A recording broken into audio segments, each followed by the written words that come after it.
It's your global daily news, answering the questions: is climate change destroying the Earth? Do we only have 3 to 5 years left? Around 1,000 scientists protest on climate change. IPCC warns that we need to rush and cut down greenhouse gas emissions by 2025. They found out that greenhouse gas is one of the reasons of global warming. It causes ice sheet melting, rising of seawater level, and severe flood and typhoons. Climate change is mainly due to man-made activities like greenhouse gas emissions. How does this happen? Greenhouse gases stays on Earth's atmosphere. These gases trap heat in order for us to have heat energy. We need heat on Earth, which we call greenhouse effect. Greenhouse gases are important as it regulates the Earth's temperature and make it livable. But if there is too much amount of greenhouse gases, it will cause global warming and climate change. Largest contributor on climate change is fossil fuel. Fuel on Earth's crust is produced by decomposing animals and plants. When fossil fuels are being burned down, it produces too much carbon dioxide. So we have some 3 special guests to talk or discuss about our climate change. First is from the Philippines, we have Miss Maxine Ogako. Hello, sir. It is fine here in the Philippines. In fact, many people are getting more active outside due to the announcement of the government. But they still need to wear face masks all the time to avoid COVID-19 contacts. Back to you, sir. So I have a question to you, and that is climate change can destroy all mankind if we not help the environment? Yes, sir.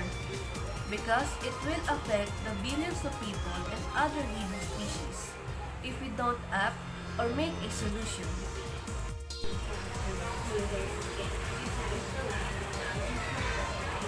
The Philippines is one of the most vulnerable countries to climate change that affects the public health, threats of biodiversity, and etc. The Philippines is ranked as the 23rd country in Climate Change Performance Index, CCPI, that Malacanang has announced this year 2022. One of the causes of climate change are due to human activities such as illegal mining, illegal logging, invading and destroying the habitat of other species, and so on. Based on the modeling scenario, climate change is projected to reduce the long-term economic growth here in the Philippines by 0.02%. That equates to 3.8% reduction in 2050. Thank you for that useful and good answer. That's all we need right now. So, thank you again, Miss Ogako. So, we're going on Iceland now. And now we're going on Miss Ruiz. Hello, Miss Ruiz. It is sure that our world is getting more environment crisis right now. So, how was your country today? Avoiding meat and dairy products is the single simplest way to reduce your environmental impact on the planet, suggested a study released this year in the journal Science. Get a home energy audit, use renewable energy, get a home solar panels, buy green tags, purchase carbon offset, adjust your thermostat, install solar lights, use energy-saving light bulbs, look for the Energy Star label, electronics, install tankless water heaters, wash clothes in cold or warm water, line dry clothes, plant a native garden, use non-toxic household products, get your family involved. Getting your protein from beef instead of plants produces at least 6 times more greenhouses and uses 36 times more land. Greenhouses gas emissions can be reduced by making power on site with renewable and other climate energy resources. Examples include rooftop solar panels, fuel cells powered by natural gas, or renewable hydrogen and geothermal energy. The study suggests that herbicide-tolerant GM crops and glyphosate can increase soil carbon sequestration, thereby keeping carbon dioxide in the ground rather than releasing it into the atmosphere where it contributes to global warming. For that good response. So now, I know the time is so quickly. Now, before we leave on our interview, do we have words of encouragement to save our world to climate change? Climate change will impact the lives of the future. Our stable home will be flooded over. Our water will be dried out. Our crops won't be able to grow because of the increased heat. Our oxygen will be limited as deforestation continues.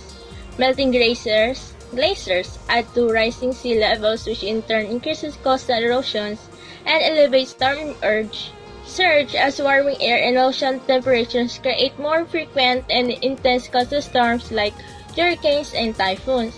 One thing leads to the other. Deforestation leads to climate change, which leads to ecosystem losses, which negatively impacts our livelihood. It's a vicious cycle. Climate change is the greatest threat to our existence in our short history on this planet. Nobody's going to buy their way out of its effects. Good morning, everyone. It's your Global Daily News. Answering the questions: is climate change destroying the Earth? Do we only have 3 to 5 years left? Around 1,000 scientists protest on climate change.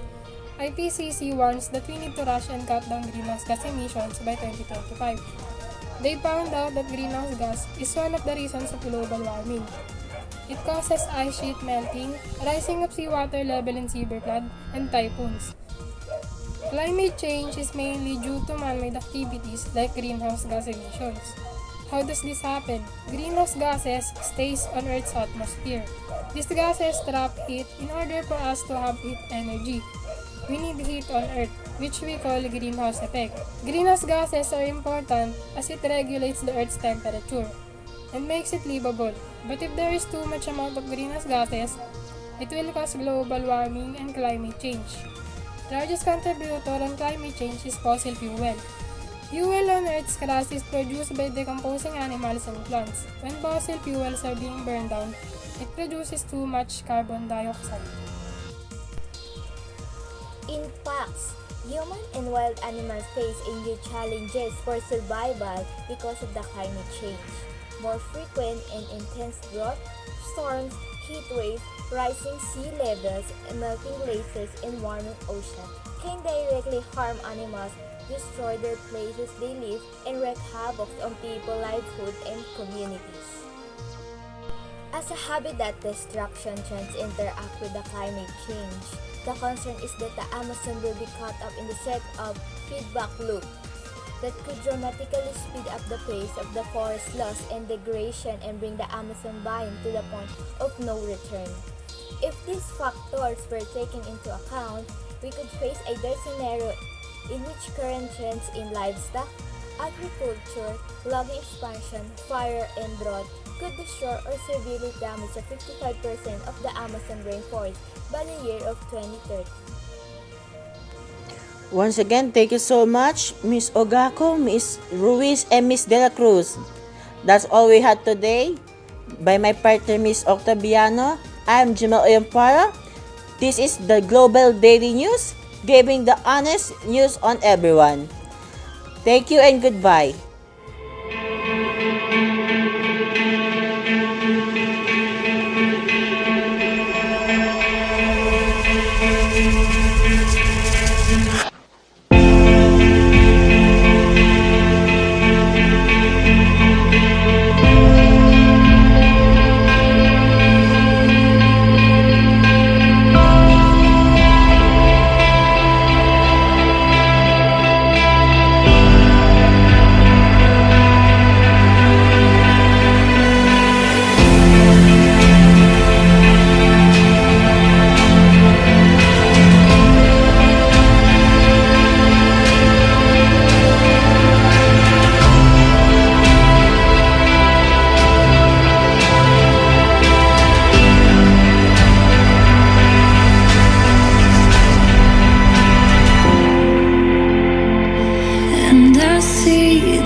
But you feel so